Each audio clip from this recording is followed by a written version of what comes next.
Itu di sini kami dari kelompok 5 akan mempresentasikan yang beranggotakan Yohidu Miftahul Huda akan mempresentasikan studi analisis konsep pemikiran pendidikan Islam perspektif Nakuib Al-Atas, Hasyim Asy'ari, dan Ahmad Dahlan. Yang pertama, yang A, pengertian pendidikan Islam. Pendidikan Islam adalah suatu sistem yang memungkinkan seseorang atau peserta didik dapat mengarahkan kehidupannya sesuai dengan ideologi Islam. Hakikatnya, pendidikan Islam adalah usaha orang dewasa Muslim yang bertakwa secara sadar mengarahkan dan membimbing pertumbuhan serta perkembangan fitrah anak didik melalui ajaran Islam ke arah titik maksimal pertumbuhan dan perkembangannya. Di sini kita akan langsung masuk yang pertama ke konsep pendidikan Islam menurut Nakuib Al-Atas. Yang pertama, konsep pemikiran pendidikan Islam Nakuib Al-Atas. Konsep kunci dalam pendidikan menurut Al-Atas adalah takdib. Kata takdib yang berakar dari kata adab berarti pembinaan yang khas berlaku pada manusia. Adab ialah disiplin tubuh, jiwa, dan ruh. Disiplin yang di sini yaitu menegaskan pengenalan dan pengakuan tempat yang tepat dalam hubungan dengan kemampuan dan potensi jasmania, intelektual, dan rohania.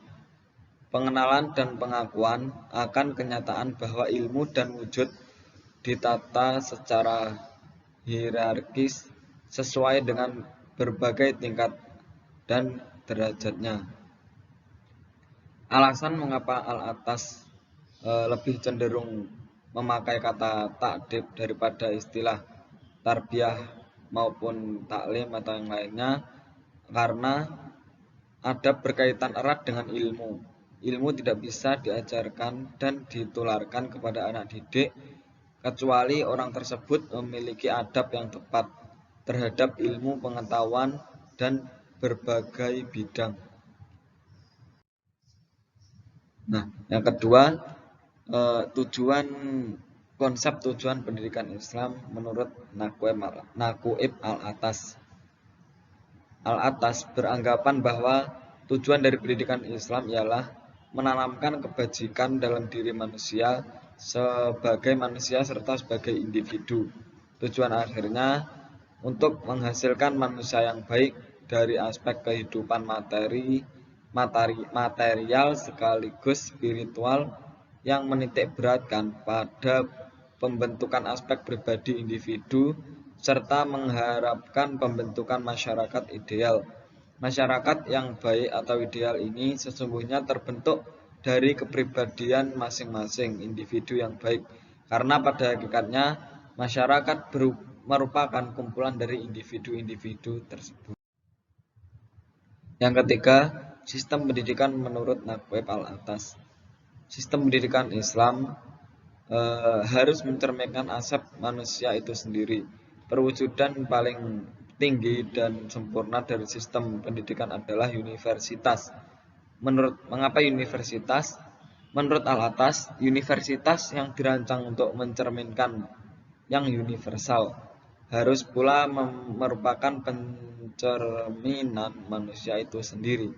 Al-Atas juga menegaskan bahwa universitas Islam harus mencerminkan pribadi Nabi dalam hal ini pengetahuan dan tindakan yang benar yang berfungsi menghasilkan manusia laki-laki dan perempuan yang kualitasnya sedikit mungkin menyerupai beliau, yakni manusia yang beradab. Itu tadi sistem pendidikan menurut Nakuib Al-Atas. Selanjutnya, konsep pendidikan Islam Kiai Haji Hasyim Asy'ari. Yang pertama, biografi Kiai Haji Hasyim Asy'ari.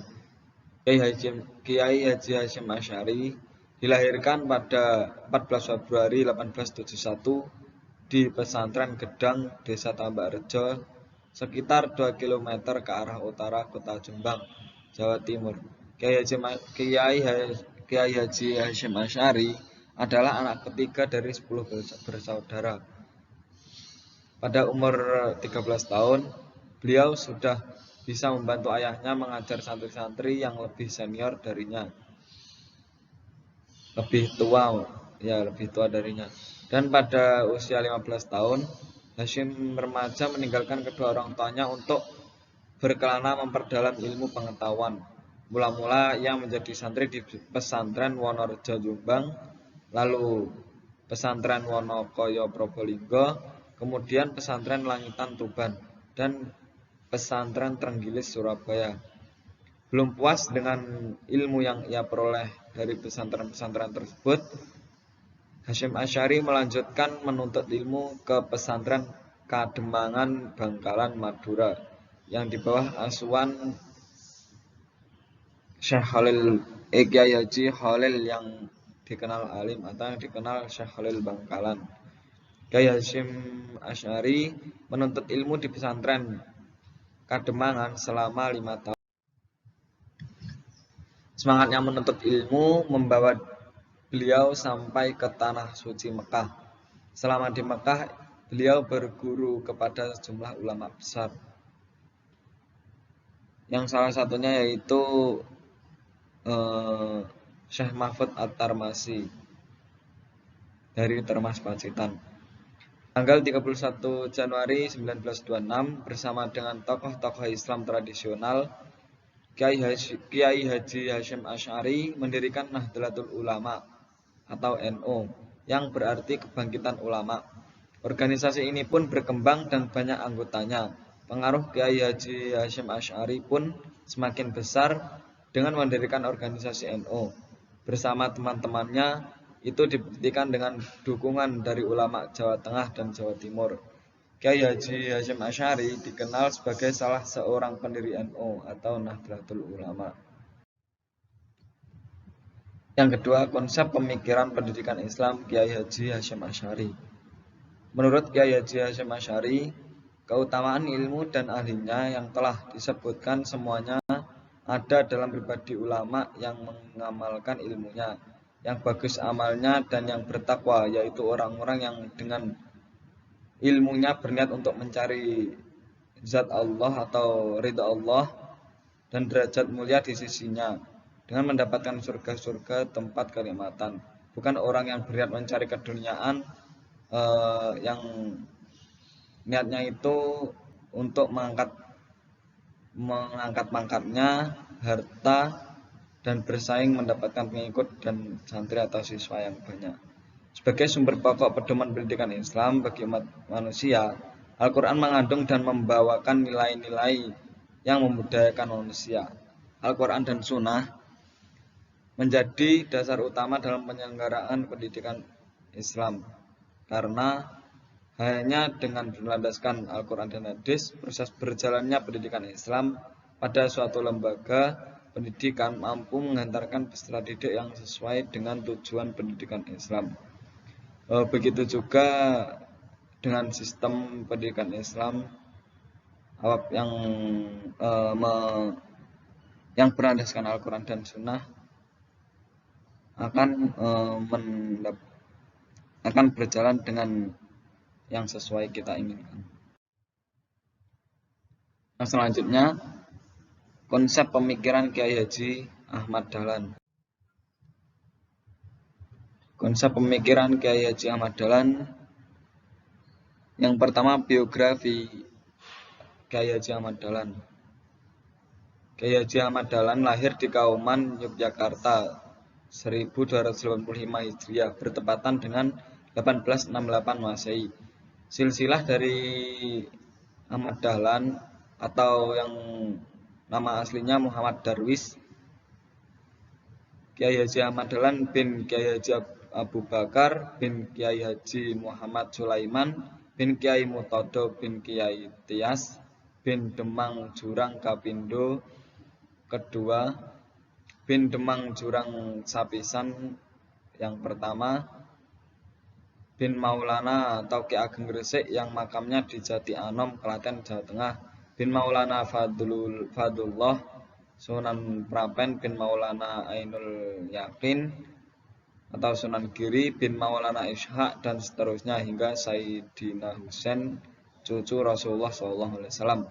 Pada usia 15, tepatnya pada tahun 1883, Ahmad Dahlan berangkat ke Tanah Suci Mekah guna menaikkan ibadah haji dan sekaligus menimba ilmu agama seperti qiraat, tafsir, tauhid, fikih, tasawuf, dan ilmu falak.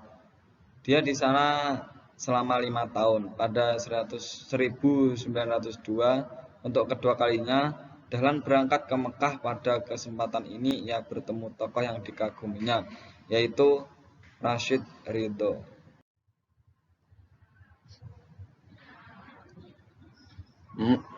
Kiai Haji Ahmad Dahlan dikenal dengan pendiri Muhammadiyah.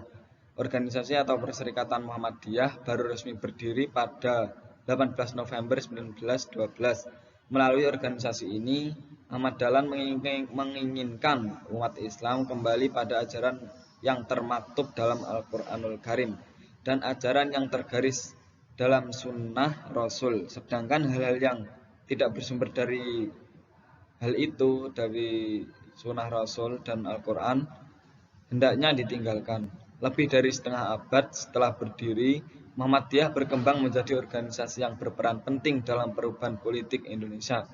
Muhammadiyah pula yang berhasil menjadikan agama Islam sebagai pegangan dan kepercayaan yang hidup aktif di masyarakat. Yang kedua, konsep pemikiran pendidikan Islam Kiai Haji Ahmad Dahlan. Ada 2 poin. Yang pertama, pembaruan terhadap tujuan pendidikan, dan yang kedua, pembaruan teknik penyelenggaraan pendidikan. Yang pertama, pembaruan terhadap tujuan pendidikan.